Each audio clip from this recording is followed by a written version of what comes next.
What's up, guys? Welcome to Fed by Fire. I haven't been putting out any videos lately because I've been getting settled in my new house, but I'm happy to be here. I thought I would just put out a little something to hold y'all over. And I asked my wife about, her opinion about what I should do tonight. And so she kind of helped me choose it. So tonight we're going to talk about something I think a lot of people in recovery can relate to, especially people who have spent a significant part of their lives being rebellious, hard-headed, stubborn, independent, or just flat out refusing to listen to anybody. Because when you look at some things you did while you were using or committing crimes, running around in the streets, or just doing anything you're not proud of, getting into trouble, or just living a life where the consequences didn't seem to matter, you might notice something interesting. One little detail. A lot of those qualities that made you successful at surviving that lifestyle can actually become the same exact qualities that help you survive in recovery, and the difference is what direction you point them in. Think about stubbornness for a minute. Stubbornness has been something that has set me back a lot in my life, but it's just like anything else. It's a tool. Stubbornness can absolutely destroy your life. I know this because I've lived it. Somebody could sit there and explain exactly what was going to happen to me if I kept making the decisions I was making, but somehow I could still convince myself that they didn't understand me. My family could tell me that they were worried. My friends could tell me that I was going down a wrong road, but I had to hit my head on the table for myself 1,000 times. And so a lot of times, somebody could look me directly in the eyes and tell me you're going to end up dead or in prison. And I had a lot of those talks, but anybody that's doing that, they got to find out for themselves.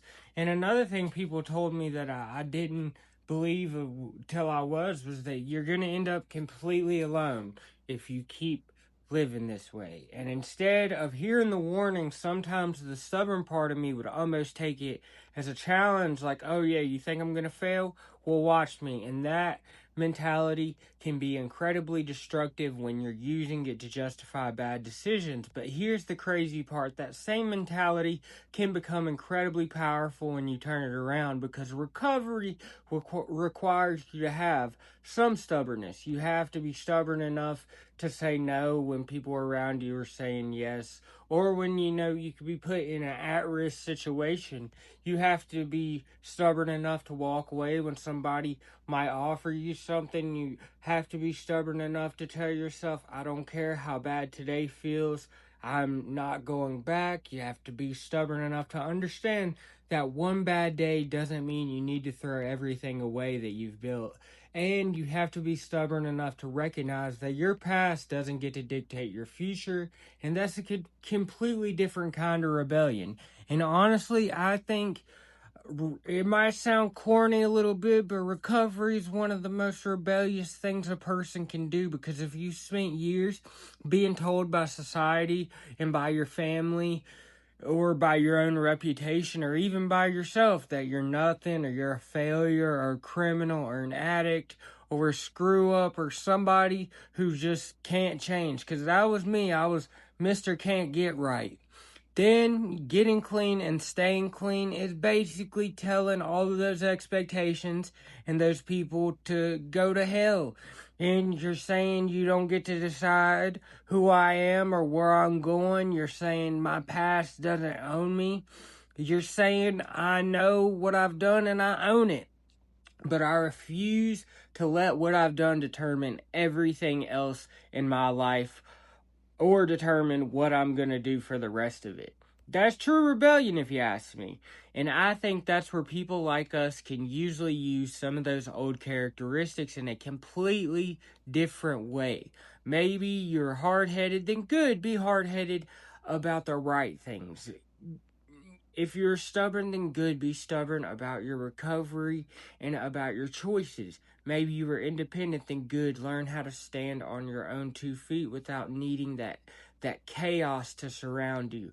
Maybe you were determined, then good, take that determination and put it into building a life, because I don't think you necessarily have to destroy every part of who you used to be. Sometimes you just have to figure out which parts of yourself were being used for the wrong purpose.